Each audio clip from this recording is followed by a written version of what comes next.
Hello दोस्तों, आपका स्वागत है हमारे श्रेष्ठ गुरुकुल एजुकेशनल प्लेटफॉर्म पे। यूपी ट्रिपल एससी पेट का एग्जाम जो कि 18 अक्टूबर को होने वाला है, इसीलिए इकोनॉमी का जो पोर्शन है वो 5 नंबर में पिछले साल भी पूछा गया था, इस साल भी पूछा जाएगा। हम लोग आपको 5 नंबर की इकोनॉमी का अलग अलग कॉन्सेप्ट अलग अलग वीडियोस में देंगे। 1 नंबर में जो क्वेश्चन आता है वो ऑपरेशन फ्लड से आता है, इस बार भी पूछा जाएगा। ठीक है, तो हम इसके कॉन्सेप्ट को समझते हैं। ऑपरेशन फ्लड, ऑपरेशन फ्लड जिसको श्वेत क्रांति, ऑपरेशन फ्लड को श्वेत क्रांति भी कहा जाता है। श्वेत क्रांति के जो जनक थे उनका नाम था वर्गीज कुरियन। श्वेत क्रांति के जनक का नाम था वर्गीज कुरियन। वर्गीज कुरियन के अधीन एक राष्ट्रीय डेयरी विकास board, national development dairy development board की स्थापना 1965 में की गई थी। ये किसके अधीन की गई थी? वर्गीज कुरियन के अधीन राष्ट्रीय डेयरी विकास board, national dairy development board 1965 में इसकी स्थापना की गई थी, जो कि वर्गीज कुरियन के अधीन की गई थी। वर्गीज कुरियन के अधीन जब राष्ट्रीय डेयरी विकास बोर्ड की स्थापना की गई थी, उसके बाद इसका विकास 3 चरणों में हुआ था। इसका विकास 3 चरणों में हुआ था। पहला चरण का विकास 1970 से 1980 में हुआ था। पहले चरण का विकास 1970 से 1980 के बीच में हुआ था। इस चरण में हुआ गया था यूरोपियन संघ द्वारा यानी कि यूरोपियन संघ की मदद से स्किम्ड मिल्क पाउडर को हम लोग सूखा पाउडर भी कहते हैं, इसके साथ बटर ऑयल की बिक्री से वित्त पोषित किया गया था। 2 काम हुए थे पहले चरण में। पहला काम था स्किम्ड मिल्क पाउडर बनाना और दूसरा काम बटर ऑयल की बिक्री से वित्त पोषित करना था। यह विकास पहले चरण में हुआ था, जो कि 1970 से 1980 के बीच में हुआ था। यूरोपियन संघ द्वारा हुआ था। इसमें skimmed milk powder, butter oil की बिक्री से वित्त पोषित किया गया था। पहले चरण में इतना काम हुआ था। इसके बाद 2 चरण और आए। ये चरण किसका था? ये चरण राष्ट्रीय डेयरी विकास बोर्ड, जिसकी स्थापना 1965 में की गई थी। दूसरे चरण की बात करते हैं तो दूसरा चरण जो है इसका वो 1981 से 1985 के बीच में हुआ था। पहला चरण 1981 से 1985 के बीच में हुआ था। इसमें दुग्ध केंद्रों की संख्या बढ़ाई गई।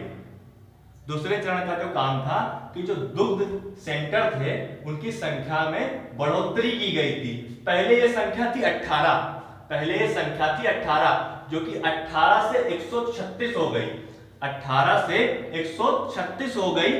अब कई नगरों में दुग्ध उपलब्ध होने लगा। पहले क्या था कि हर क्षेत्र यानी कि हर शहर में दुग्ध केंद्रों की संख्या जो थी लिमिटेड थी, महानगरों में थी। लेकिन जो दूसरे चरण का जो काम था, उसका विकास था, वो 1981 से 1985 के बीच किया गया था। इसका काम था कि जो दुग्ध केंद्रों की संख्या थी वो 18 से 136 की गई। अब कई नगरों में दुग्ध उत्पादन बढ़ा और इसकी संख्या भी बढ़ी, तो इससे दुग्ध उत्पादन के सेंटर्स काफी खुल गए। ये विकास दूसरे चरण में हुआ। अब बात करते हैं तीसरे चरण की। तीसरे चरण का विकास जो था 1985 से 1996 के बीच में हुआ। 1985 से 1996 में तीसरा चरण आया। तीसरा चरण जो कि राष्ट्रीय डेयरी विकास बोर्ड के अधीन ही किया गया। तीसरा चरण 1985 से 1996 के बीच में आया। डेयरी सहकारी समितियों को विस्तार करने में सक्षम बनाया, यानी कि जितनी भी समितियां थी अपने विस्तार करने में सक्षम बन गई, डिपेंडेंट हो गई। ठीक है, अब हम बात करते हैं इसके उद्देश्य की। ऑपरेशन फ्लड का उद्देश्य क्या था? ऑपरेशन फ्लड का जो उद्देश्य था, दुग्ध उत्पादन में वृद्धि करना, ग्रामीण क्षेत्रों की आय में वृद्धि करना, उपभोक्ताओं को उचित दाम पर दुग्ध उपलब्ध कराना, यानी कि जितने भी उपभोक्ता होते थे उनको उचित दाम पर दूध जो है वो मिल सके। ये ऑपरेशन फ्लड का जो मेन उद्देश्य था। ठीक है, national dairy research institute Karnal Haryana में है। National dairy research institute Karnal Haryana में है।